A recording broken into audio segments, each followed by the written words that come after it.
Hello, friends, and welcome to the Optimized Advisor Podcast, where we focus on optimizing the well-being and best practices of insurance and financial professionals today. On this show, our objective is to help you optimize your life, optimize your profession, and learn from other optimized advisors. I'm your host, Scott Heinela. We hope you enjoy the show. Hello, Richard Boone. Welcome to the Optimized Advisor Podcast today. Thanks for joining us. Hey, Scott. Thank you so much for having me here. It's a real pleasure.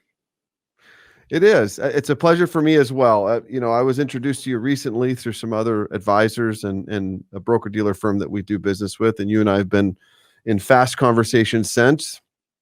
Exactly. Looking forward to sharing a little bit more about your history, your organization, Ideal Plan Coaching, what that means, what you do for advisors, and a few specific areas that we want to focus on today. One is helping advisors kind of build a plan around their business, not just a business plan, but the ancillary really needs that advisors are really required to have today, right? To be optimal in their practice.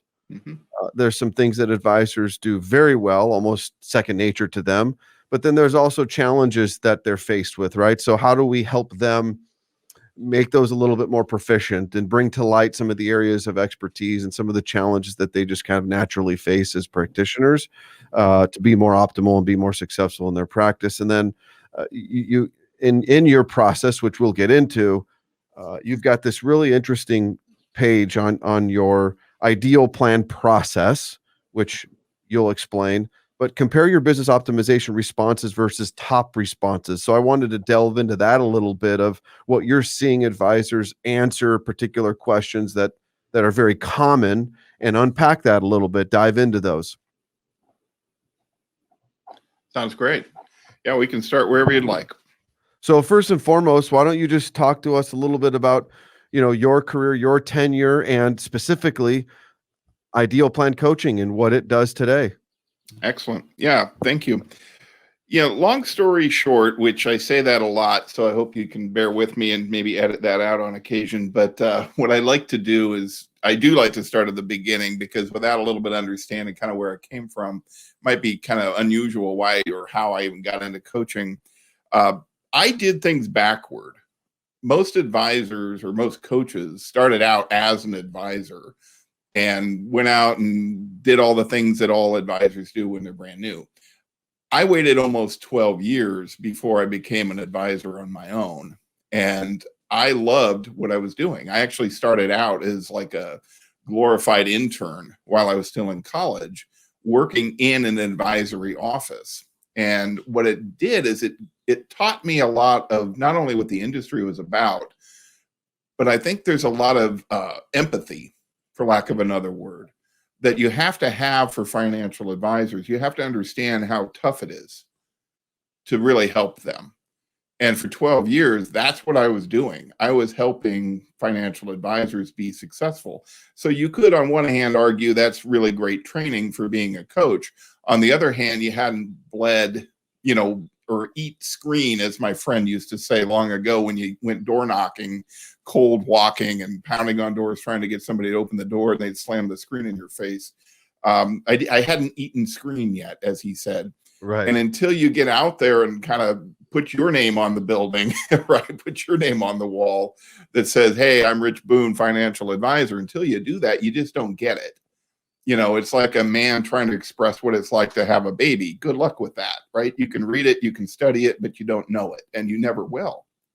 So one of the reasons why I went into the business in the first place as an advisor was to experience it and to see how I could do. And honestly, I did do well. I liked it, but I found that I liked working with advisors a lot more.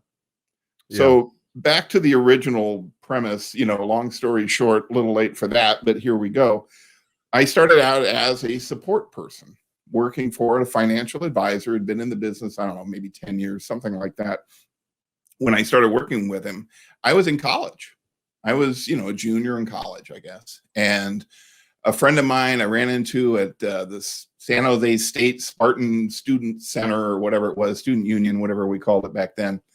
And I ran into him and we just were talking, and he said, "Hey, are you happen to be looking for a job?" And, next thing you know, I get an interview and I'm in this office ultimately, and there's about 35 or 40 financial advisors. They were kind of a super OSJ. They had 90 or 100 altogether, but, 35 or so in that office. So it was kind of like diving into the deep end in terms of exposure to the industry. And you had, the top producers in the great big offices in the corners, and you had everybody else kind of, in between, and the newbies kind of off in the corner. And I discovered that bottom line is that a lot of these guys, no matter how much they try to help each other, you're still on your own. You're still on your own, right? Yeah. It's still you paying the bills. On an island. You're on an island. Yeah. And, to go back to the word empathy, I know it's thrown around a lot, but I kind of realized a lot of these guys were kind of scared almost. The ones that hadn't built it yet, hadn't made it yet, and you're staring at a mortgage and maybe you got a family to support. That's a tough place to be, and it's not just our industry, it's any industry. Right. Anything you're starting from scratch can really scare you. Yeah. Yeah. And if you don't meet with success fairly quickly, what are you going to do about it? Right. So all of this is kind of foundational to why I started my own firm. Fast forward, many years later, I discovered that if I could provide a system, a process to make it really, really easy for a guy or gal, anybody that's going in this business or is already in it for 20 years, I don't care how long you've been here. If I can make it easy for you to know exactly what to do next, and I can provide you the solution, I can provide you the tools, the content, the support. Right. Maybe I'm helping. Right. That's how I earn my space in the sun, if you will. Yeah. So, Ideal Plan Coaching was born, and you and I have had in-depth conversation regarding the company and some of the resources that you make available. It starts really with the Ideal Plan Builder. Yeah. The purpose, the Ideal Plan Builder is, really just an acronym. Ideal, identify, determine, evaluate, assess, leverage. So one at a time, identify, where are you now? Where do you want to be? What's your vision, right? What is your business supposed to look like in your mind? How many advisors have been kind of told what they should be doing rather than discovered it themselves?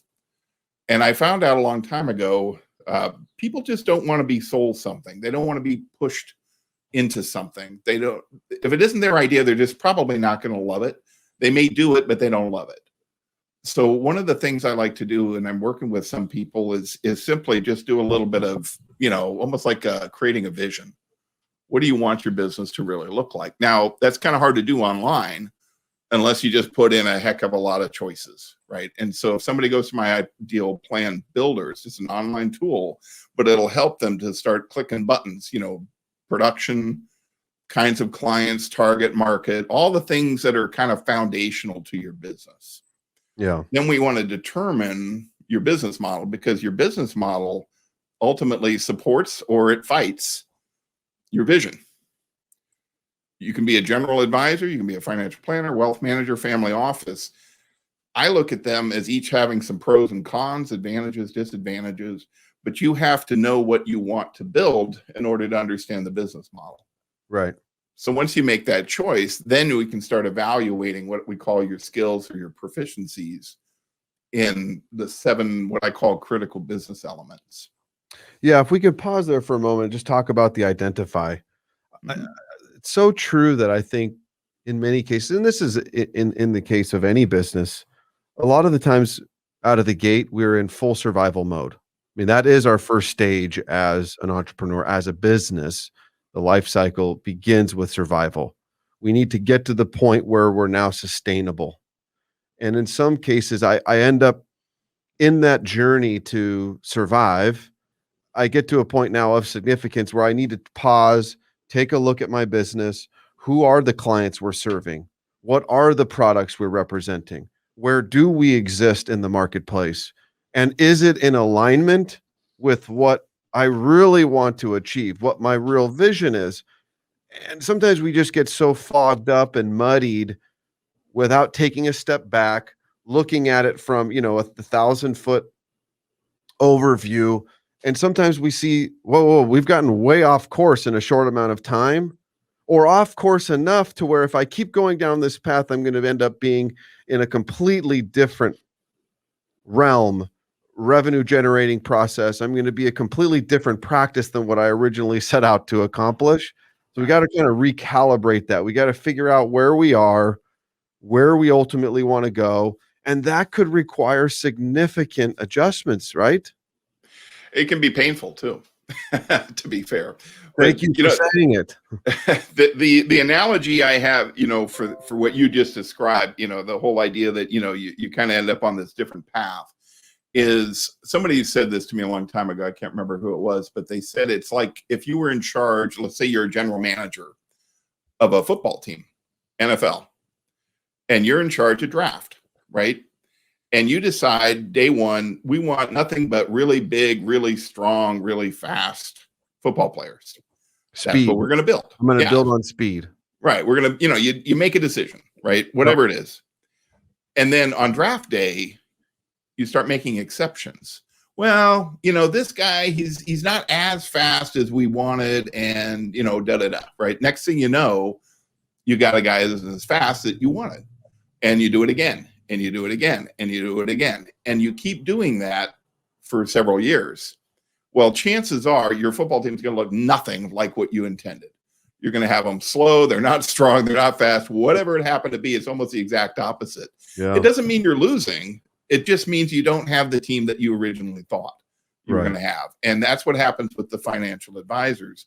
And what's interesting, I was listening to a podcast a couple of months ago. I've drawn a blank. I can't remember who it was, but they had done a study, and it talked about how a lot of advisors, when they first start out, they're taught all the same basics, right? Call everybody you know. Don't say no to anybody, because you got to survive, right? You got to pay the bills, right? Make a list of the 200 names, attack them all. Hit them all, hit them all, hit them hard, right? Hit them fast. If they get up, hit them again, right? And you go after them. You actually have a reasonably good survival rate, but you hit a wall in about 2 years. Because what happens is everybody you've already talked to already just sees you as a kind of a general financial advisor. And nothing really wrong with that. But the problem is you're not standing out in a crowd. So now this starts to talk about the idea of branding. The same study was interviewing other advisors who had really set their mark, put a marker out there, said, I mainly work with business owners or teachers or whatever it is, right? They kind of staked their claim. They had more trouble surviving. But those who did, by year 3, they were doing at least twice as much production. And in year 4, 5, 6, it just exploded. So the specialist, it does make sense to do it. It's just win. Right. It's win. If you do it from day one, you better have a nice bankroll. Yeah. Because it's going to be kind of tough, right? You have to be disciplined. Absolutely. So let me just kind of enlighten that, or reiterate that, and reinforce that, if you will. One of our advisors, recent podcast, right out of the gate, dedicated his practice to solely focusing on and being an expert in long-term care planning. Mm-hmm. And it took 1.5 years to 2 years before he got through the survival phase. Well, that takes a lot of guts. It takes a lot of dedication and a lot of room on your credit card. Yeah. Oh, absolutely. That's part of it. But today, his firm has stayed true to that original plan, and it is a 7-figure firm today, just focusing on and being an expert in long-term care planning. So kudos to him. But to that, what percentage of advisors, by and large, does he represent? It's a small number. I can't picture better than 5% if he's that focused and making that kind of money. That's a pretty small niche. Yeah. Which is, more's the pity. If every financial advisor out there just took a stand and said, this is who I can serve best. And this is, this oddly enough gets me in trouble with advisors. When I'm talking to somebody about getting more focused about their business, they hear the words and they know it and they've heard it before. I'm not the first person that's ever said that, right? Everybody says that. The problem is to actually do it, in their mind, it's a pain. It's a pain in the neck. In fact, I just put out a blog today.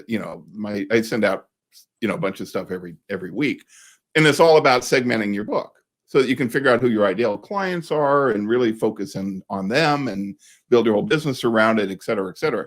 But the effort it takes to do that is painful. There's a pain threshold. Yeah. To get specific. The The other sooner you part do it, the better. a lot of us are one of the things that draws us to financial planning or insurance selling or what have you is sales. It is sales. It's a sales model. And the one thing that's hard for any salesperson is to tell them you got to turn away clients, turn away at a sale. Yeah. And if I'm going to be disciplined and focus in a given segment of the population, right?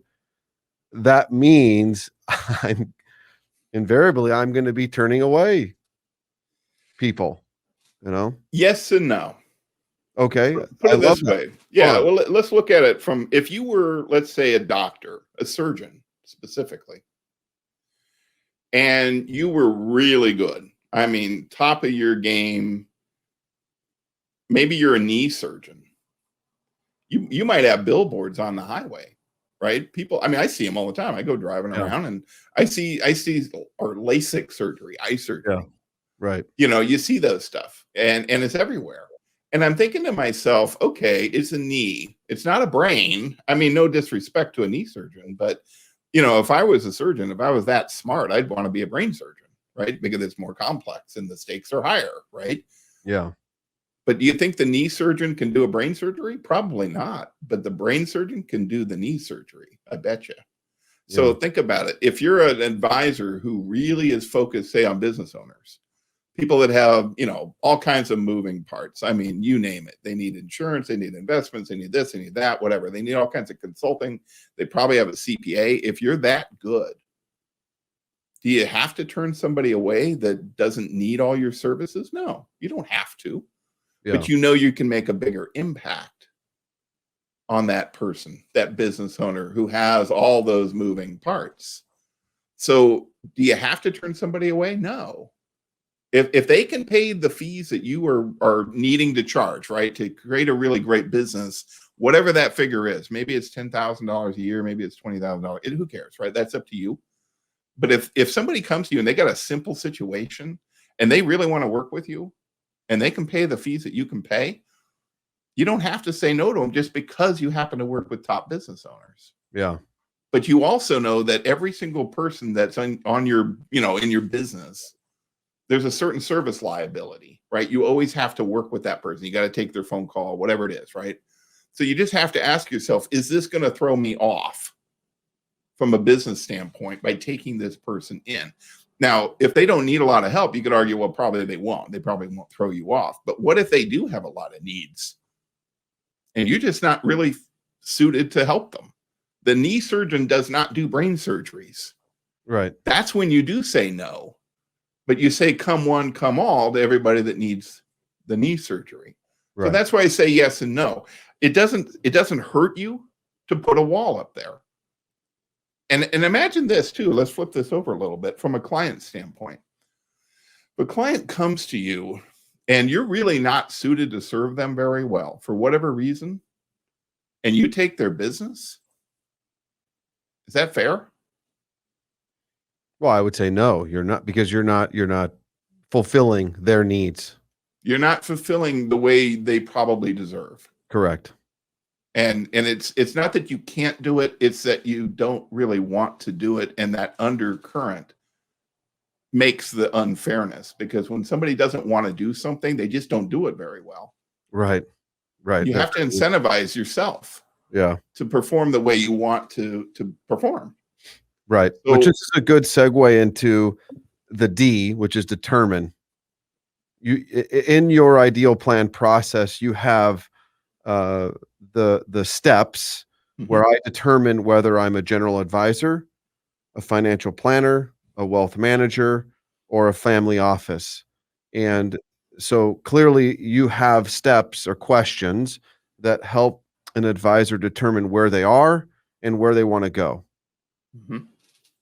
when I look at this, I think, okay, I think most advisors would just automatically kind of migrate or navigate to, I want to be a wealth manager or a family office. Do I really? Do I really? It sounds good. It Yeah. sounds good. Exactly. It sounds like that's where I want to live. Yeah. That's the space a lot However, of people want to live. Yeah. But they don't necessarily know what goes into it. yeah, so let's kind of talk through that, what it means to be the general advisor, Sure. um, versus a financial planner and so on and so forth. Let's just talk a little bit about what each of those are. Let's define that, um, and create maybe come up with some ideas where disadvantages to both. And Sure. I don't think there's a negative to any one of these. There's Just not. understanding There's what they really are. truly not. There's no disadvantage. There's disadvantages depending on where you want to go. That's the only disadvantage. Okay. It's like you wouldn't take, like I drive a Ford Expedition, seats 8, it's on an F 150 chassis powertrain. I can pull a boat and have 8 people in the car.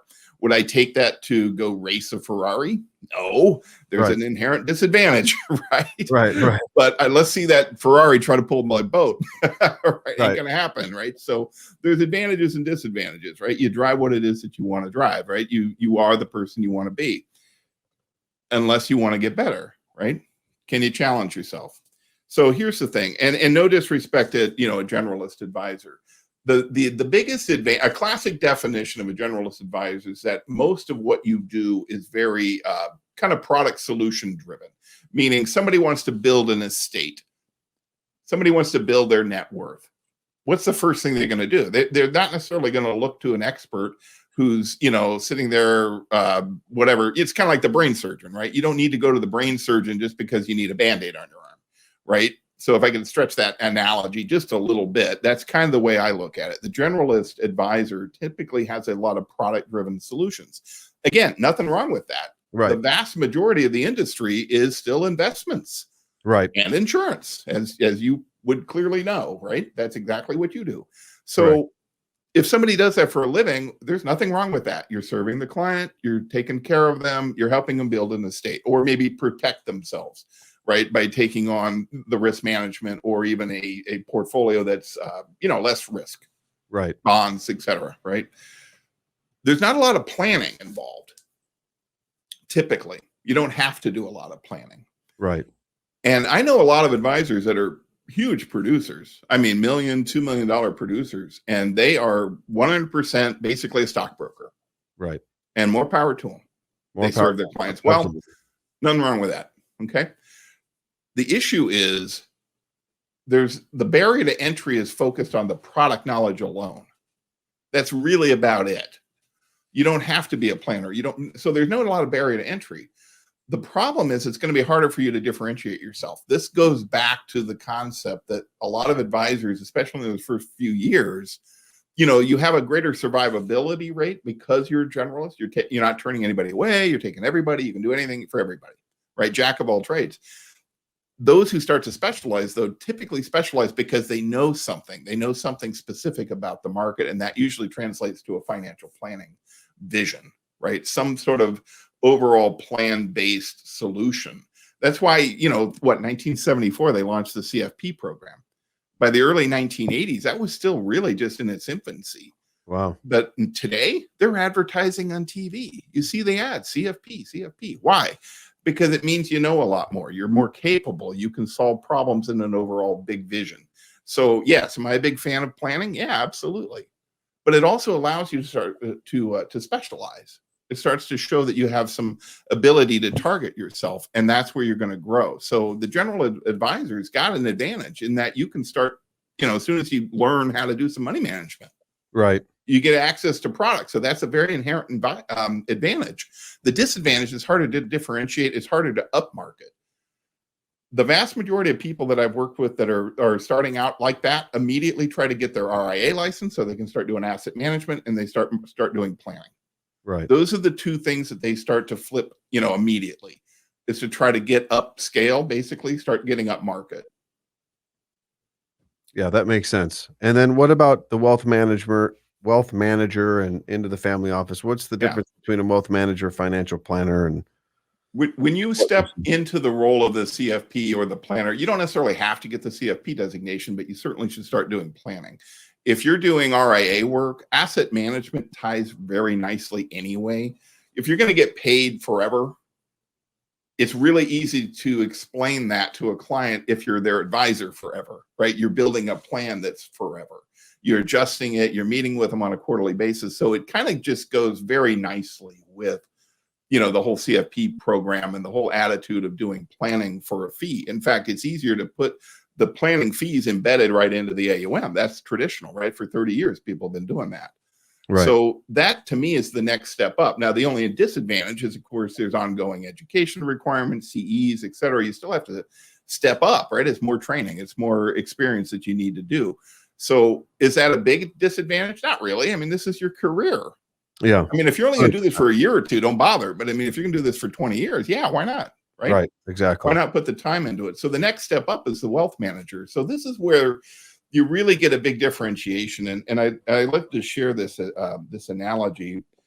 But a lot of people think that a wealth manager is a lot like calling a garage sale an estate sale. Have you ever just driven around the neighborhood and you get kind of, sucked into going to a garage sale, yard sale, whatever they call it? Yeah. But the sign before you made the turn, right? It said estate sale, and you show up and it's just a yard sale. Right. There's a difference, right? With an estate sale, somebody died. Right. Somebody died. I've been the executor several times in my family, unfortunately. You get old enough, that happens. But when one of the blessings, I guess, of living long enough is you tend to bury all your relatives. So, hooray for that, I guess. But I joke. But here's the thing. When you do an estate sale, you're clearing out the house. Right. You're selling everything. The refrigerator, the whatever, Furniture. everything. I mean, you're opening the house, you're liquidating what's in the house. And you often will hire somebody to do that. Right. Because it's bigger dollars. This isn't a rummage sale. This isn't just, what am I going to do with that old whatever, that workout equipment that I forgot about 20 years ago. This is stuff that actually counts, right? It's part of the estate. So the way the reason I say that is simply a lot of financial advisors think that wealth manager is just a fancy word for money management. That it's just a fancy word for money management. It's not. What it means is you're doing lifelong planning, but even more importantly, you're factoring all the elements of a person's life. So their taxation, their legal, you name it, risk management. So the best wealth planning, manager, insurance, all of that. Everything. Yeah, it's not just anecdotally professing the self that you're a comprehensive financial planner and holistic and what have you. Wealth manager embodies all aspects of the financial, insurance, investment, tax, estate plan. You name it. Right. Yeah. Anything that a client would need. So I don't know about you, but I don't know too many people that are a financial advisor and a CPA and a lawyer, an estate planning attorney. In fact, none. Very, very, none.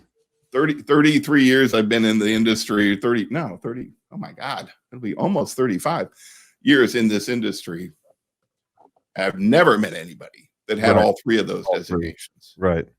And that doesn't even count insurance or any other kind of specialty. So how are you supposed to do all of those things if you're a one-man shop? Forget it. It screams out teamwork. Right. So the easiest test to find out if you're a wealth manager is who's on your team. How many CPAs do you know? How many attorneys do you know? How many insurance experts do you know? And I don't mean know them because you found their name, online. I mean, you know them. You work with them. Right. There's a true strategic partnership. There's a working relationship. There's a process within your practice. You meet fairly regularly. And as I like to say with my clients, and I put up my little air quotes here, for the benefit of the client. And I mean that in a sense that you got to learn that phrase. If you're a financial advisor and you want to be a wealth manager, you have to understand how to deliver for the benefit of the client. It's not just a tagline. It's not a throwaway. Right. So you have to meet with other people. You better know their CPA. And how hard is that anyway? How hard is it to find out who your clients work with? Ask, right? Ask. Yeah, absolutely. Who do they work with? Ask them what they think of their CPA. What do they think about this or that or whatever, right? And you can start to build a team. So when you think about the business model, and I'm sorry, I'm kind of focused on this right now, so I'm kind of going a little deeper than you might have wanted, but to me, that's a fundamental difference. It's like, again, the jump between the knee surgeon and the brain surgeon. Right. Or you might even argue it's the difference between a student in medical school and a brain surgeon. That's how big the jump is. If you're not forming teams with other professionals, and I could talk all day of all the benefits, it's not just good for the client. It's good for you. It's good for Right. your business. I mean, you do, put it this way, people judge you by the company you keep. Yeah, I would imagine what from a general advisor up and to and through wealth manager into becoming a family office, you're definitely moving the needle towards higher net worth clients. And they're Because going to expect it. you're accessing mail, you're gaining more knowledge, I mean, there's a number of things that your business journey requires for that to take place. It's the ultimate evolution of the business. Right. I tell people, anybody that's willing to hear it, this is going to keep us relevant in this whole process. What's going to keep us relevant as individuals in the face of staggering competition. And I don't mean just from other individuals. I mean, all the online, the onslaught, if you will, of robo advisors and the gearing up of Fidelity and Schwab and everybody else. No disrespect intended, but they're going to eat our lunch if we don't step up. I feel sorry for the guy who just wants to be a generalist, just a general advisor. I think that's almost like what you'd call an abandoned asset or legacy asset. It's a legacy business model. Right. It's a leftover to the past. And feel free to edit all that out if you think it's going to offend all your listeners. No. This is, I mean, hey, honesty is, we always appreciate it. And look, if nothing else, I could tell you, I'm two things, honest and direct. So there's no need to, adjust that on any level. So let's move on to evaluate your skills, because that's to being honest and direct. This is I would think this is another challenging component of the conversation for an advisor, is to really evaluate my skills and proficiencies, really take a good hard look at not just my practice, but also me as a person and as an advisor, and honor strengths, recognize deficiencies. And the seven areas, correct me if I'm wrong, are branding, number one, marketing, business development, the sales process or processes within my practice management, client relationships, and business optimization. Yes. So those are the 7 critical business elements. I don't know if there's anything magical about the number 7, but I think it's easy to use that as kind of a little bit of a catch-all in some of the areas. But, when you go back to your original concept of, if you're a new advisor, what do you do? Right. You just want to survive. You got to make some money somehow. So, but even back in 1987, when I was a newbie, every single advisor in that building had the same problem, and they said it over and over and over again. How do I differentiate? How do I differentiate?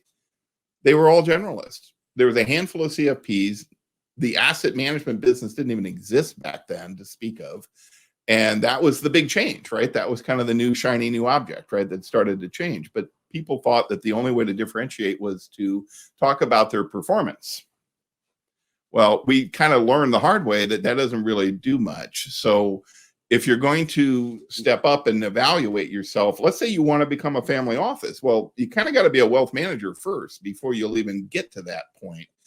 The only real difference between the two is whether you're starting to bring some of those, support people, those the corollary, whatever you want to call it, these other partners in-house. You start to bring them in. And so dollar for dollar, the sweet spot still is the wealth manager, because you can get the same kinds of clients, you can charge well, but you keep everybody in their own offices. So there's some benefits to that. And, there's definitely advantages and disadvantages. You might lose a little control, but you got more people to play with, right? Because you're not, the moment you hire a CPA, into your office, no other CPA is going to want to talk to you. Why would they? They think you're just, competition. So they're not going to do Right. that. So Right. once you go to wealth manager, you're kind of committed, but it's a good model. It works, and you can have very, very large clients. But getting back to the idea of the evaluation proficiencies, you really do need to be honest with yourself. That's why I built the system. That's why I built an online process. And what I discovered is people go through it, and just for the listeners' benefit that have not been on there, what you're really doing is you're asking a battery of questions, and is asking you different subsections or building blocks of each category. So branding, marketing, et cetera, right? Each one has a number of building blocks, and it's on a scale of 1 to 5. How good are you? But instead of just taking a wild guess and saying, well, I'm going to give myself a 3 because I haven't given myself a 3 in a while, there's literally a written description of levels of proficiency: 1, 2, 3, 4, and 5. So you pick the statement that's most accurate of where you are today. So for instance, let's use branding. If you're looking at branding and you are really a generalist, you have no idea who your ideal client ought to be, well, guess what? That's a 1. And that's what the little box would say. As you know this, you've already been through it. But the point is that when you start to go through these different areas, whatever the subject, whether it's your sales process and it's about your ability to convert, it stands out, it's so good, people give you referrals. Whether it's a practice management issue, you've started to build out your financial planning, your advanced planning, and your team, or it's a client relationship issue and you're giving a wow factor to your clients. You get big money events all the time, whatever it happens to be. As you go through that, you start to realize, one, you're probably not as good as you wish you were. And second, you start to see how these things really interconnect.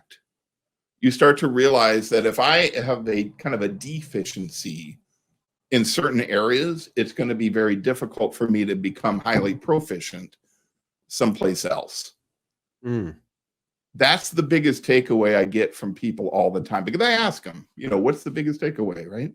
And they start to say, I started to realize how connected these things are. Right. Right. Yeah, that's very interesting because, you look at branding and marketing, obviously you could generically say, okay, well, those go hand in hand. Maybe they do and they don't, right? They are specific subsets of my business, but how does marketing coincide with client relationships or business optimization? And how is it affected? Yeah. Yeah. Yeah, your client relationships can be affected by marketing because you're setting the standard, right? You're creating a message to the world that's very specific, that says, if you work with us, this is what you should expect. That's part of your marketing. Right. That's part of your messaging. That's part of your credibility. When Yeah, the people perfect example of go this, the very basic example of this, I mean, this makes it actually very clear in how directly related they are. If all my marketing subliminally caters to cat owners, but yet I'm selling dog food, right. I find myself in misalignment, right, with who my client relationships are. All my marketing is to one thing, but yet I look at my client relationships, it's something completely separate. We've got to be consistent. And so does the brand. The brand subliminally, right, psychologically has to connect from a marketing perspective to the people that I want to attract. Well, how do I do that? The easiest thing to do is to start thinking about, if you're already in the business and you've been at it for a while, say 5 years or more, look at your top clients today. I think it's Ron Carson who said this, who's obviously a big name in the industry. Mm-hmm. And I think he said it, your clients are a reflection of you. Your clients are a reflection of you. Meaning, the people that you kind of hang out with the most are people that seem a lot like you. I mean, your friends, basically. It's almost like you've cloned yourself, right? So when you think about your best clients, what is it about them that you like? What is it that they do for a living, perhaps? What do you have an affinity for? You can't fake this. This is your own career. This is your own business. Why would you lie to yourself? Yeah. If you really don't like working with engineers, don't work with engineers. Right. Take a look at the top 5% of your clients or top 10% of your clients. How did that relationship engage? How does it exist today? Right? How do you attract them?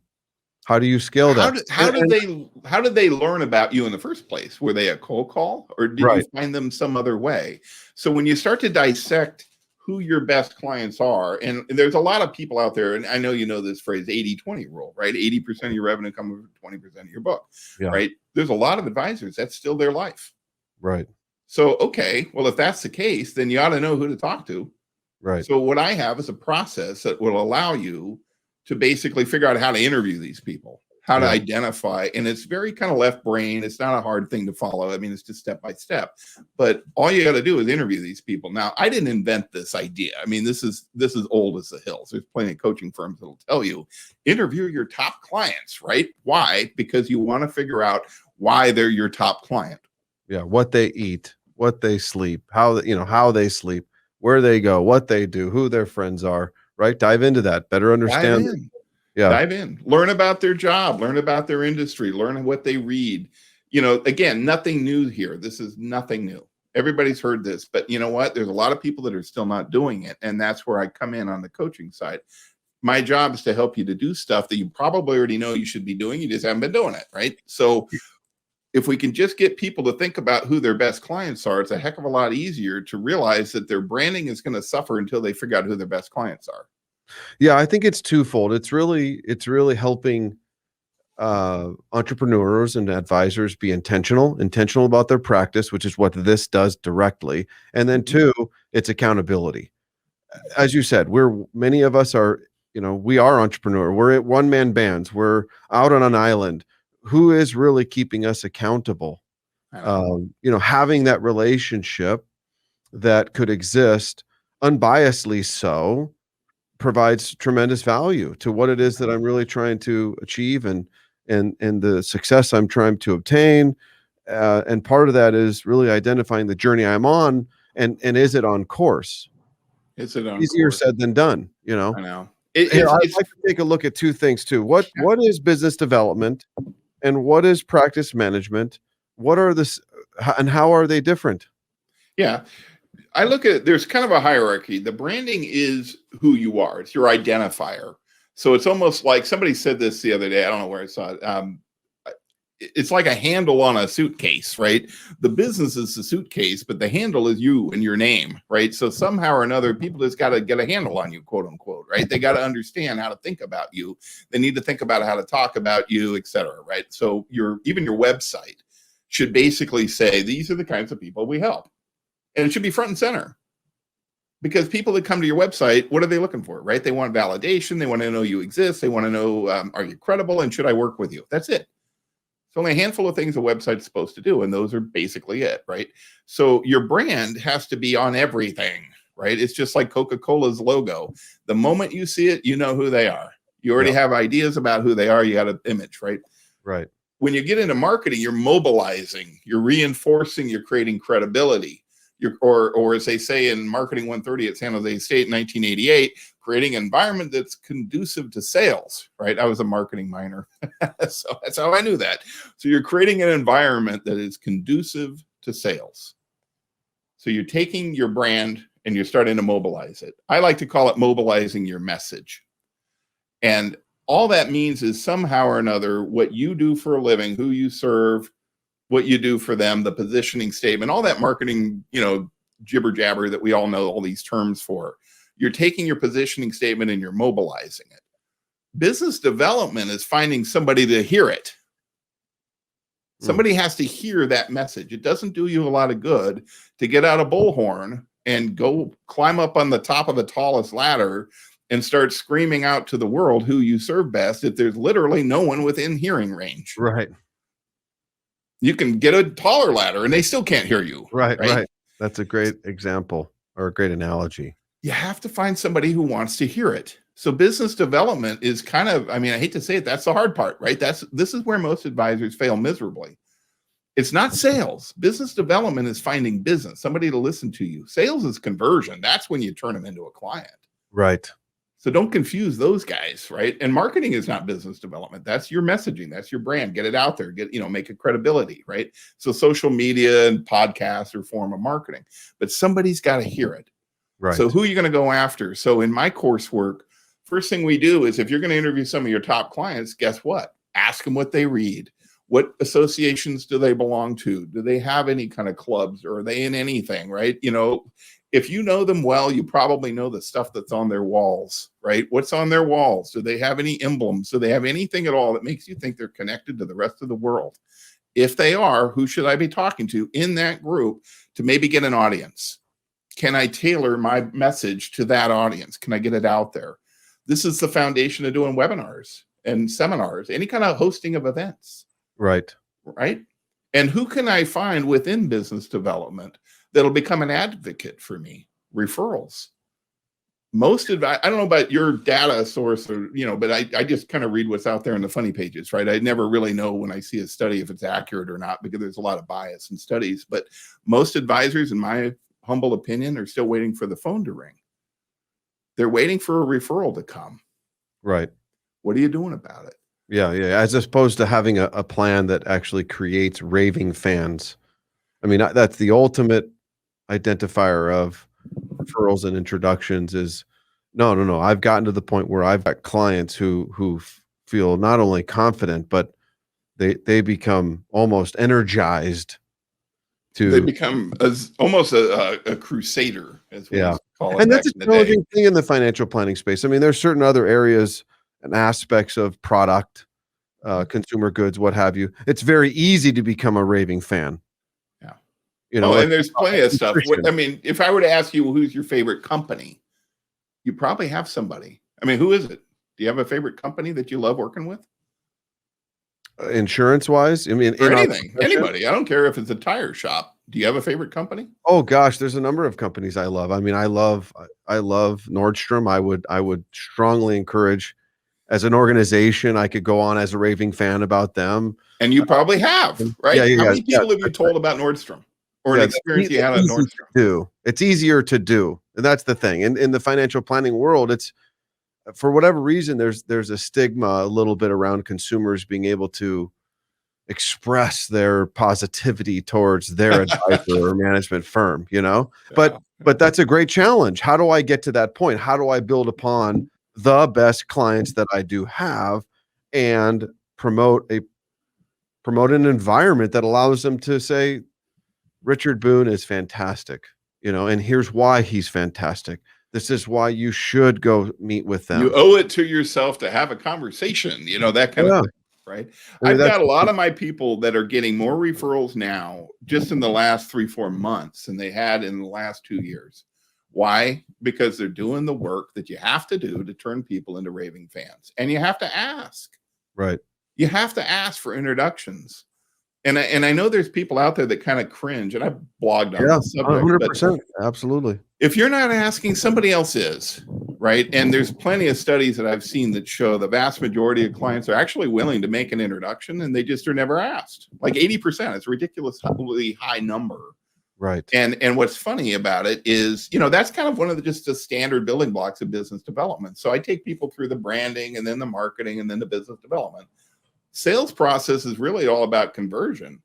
How do you handle your pipeline? How do you do your face-to-face, with somebody? What kind of discovery meeting do you run?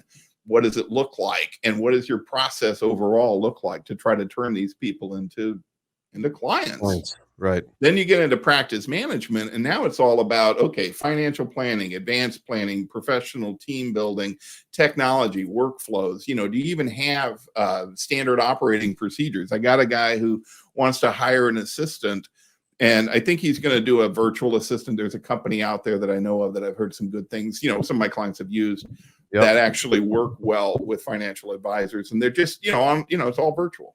Yeah, I want to hire really good at it. I don't even have a job description. So how am I going to tell this person what to do? And I get so frustrated and upset when they're not doing what it is I want them to do, but I never put it in writing. And you couldn't train them anyway, right? If you don't know your own standard operating procedures, if you don't have a workflow, I mean, excuse me for living, but that's going to be a tough call to expect that assistant or whoever it is, that CSA person. That's going to be a hell of a time for them, right, to do what you want them to do. Right. And if that, and you know how that goes, right? If you're not seeing eye to eye with the person, eventually the relationship falls apart. So that's just, we're through 5 systems, account management platforms, What kind of fintech solutions am I using within my practice, and knowing what that process is along the way and the steps. What do we do first? What do we do second? What are we doing for our existing clients? How are we tracking birthday cards and anniversaries and these kind Oh, of things? yeah. How does How the are we client doing all relationship this? management end up in your practice management? Right. What it isn't just the service stuff, right? It's how are you dealing with how are you creating a wow? How Right. are you acknowledging? I got to do a shout out. There's a lady by the name of Julie Sendelbach, and I worked with her at my old firm for I don't know how many years, and one of the best coaches I've ever met. And she used to say, "What are you doing to acknowledge the things that are most important?" If you're a financial advisor and you're out there working with clients, how do you know what's most important to these people? What is it in their life? It's usually things having to do with their lifestyle, their relationships, and their passions. So a passion could be, maybe they're a crazy fanboy of the San Francisco 49ers like I am. And I was absolutely devastated when they blew it in the Super Bowl a year or two ago. Yeah. And 7 or 8 years before that, they blew it in the Super Bowl. I mean, that's a life sentence seeing your team lose the Super Bowl, believe me. Right. As a You fan. talked about the 49ers with me. If you're any kind of fan of the 49ers, we're going to be friends for life. Right. It's simple as that. So imagine if you're finding that out about every one of your clients, what really gets them going. Yeah. And you acknowledge that and you make that part of your business model and you build that into your standing operating procedures, your workflows, and your assistants, your staff know it. And they're building systems around it to make it easier for you to acknowledge the things that are most important to your clients. Holy cow. You want to solve some of your business development problems? You want to get more referrals? You want to turn people into raving fans? I just told you how. Yeah. That's great. That's good. That's great. That's good stuff. And then last but not least, right? The Yeah. seventh. Business optimization. To optimize something is to get the most out of it. That's it. That's all it means to optimize something. So you got partners, possibly. Maybe you do, maybe you don't. Staff, advisors, maybe fellow advisors, juniors, whatever you want to call it. Then you get into other areas like your profitability, your service matrix, which you can never really. I can't tell you enough how important it is to know your service matrix. You cannot segment your book. You cannot release inappropriate clients. You cannot focus on your ideal clients if you don't know what your service matrix should be. If you can't even tell me what it is now, you got a problem. Fixing it and making it optimal, no pun intended, is really the key. Yeah. Because you can build your whole business model around the service matrix. Last but not least, you get into succession planning, exit planning, and then work-life balance, right? Are you working too much?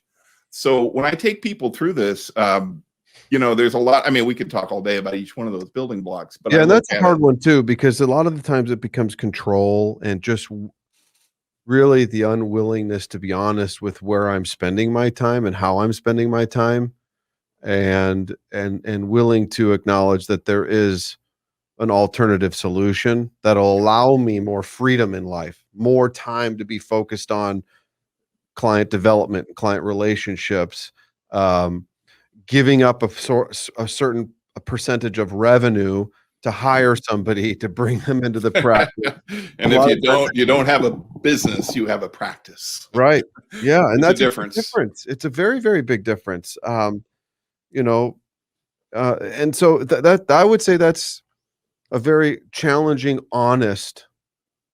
It should be the hardest one. It should be the hardest of the 7 critical business elements. Because if you're now, obviously, if you don't have any partners, you don't have any staff, you don't have an advisor, you're going to mark 1, 1, 1, right? 3 in a row. So you're going to get a really lousy score on that report in a hurry just because of that section. Yeah, on the ideal. You know what?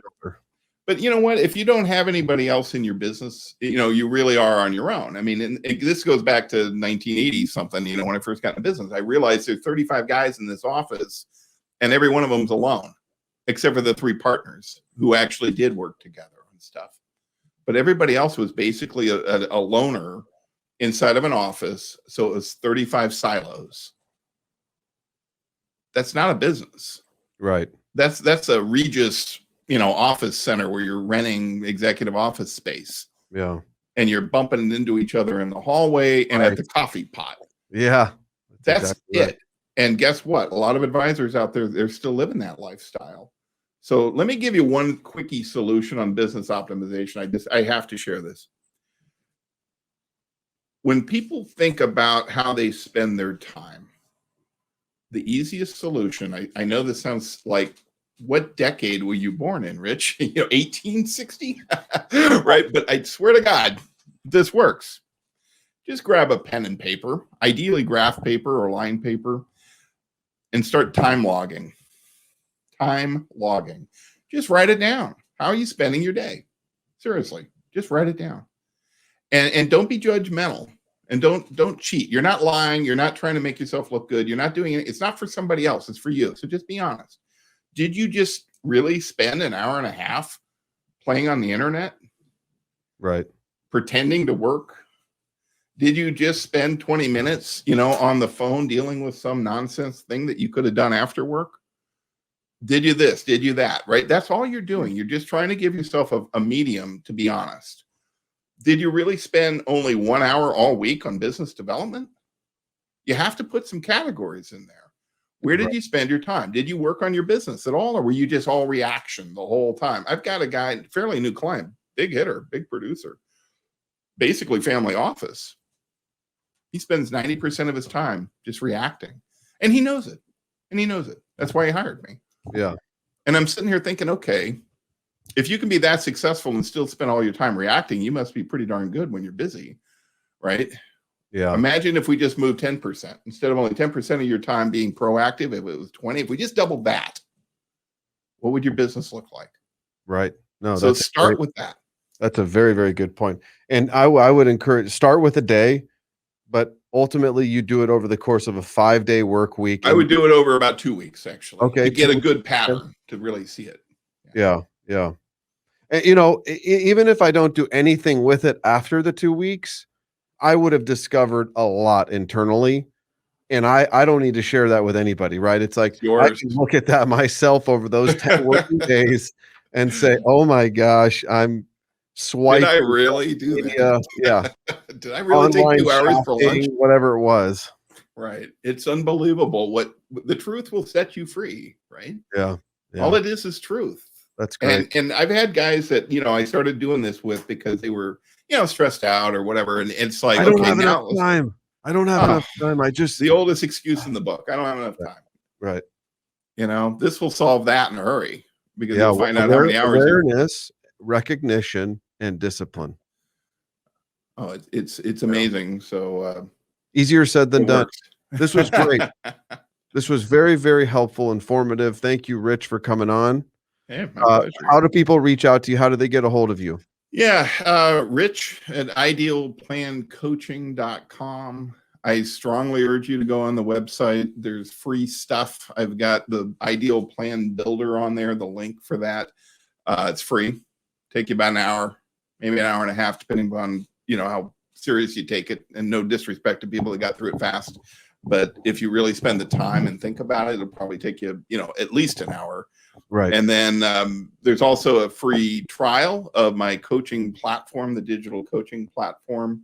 And then, of course, I do live coaching. So just pick up the phone and call me. You can call 800-630-1590. And the website, idealplancoaching.com. Yep, idealplancoaching.com. Fantastic. We appreciate you. My pleasure, Scott. Thank you so much for having me here. This has been a lot of fun. It's nice to be on this side of the podcast too. Absolutely. I appreciate you coming on as guest. Would love to have you on to another show down the road. Great. Thanks. Cheers.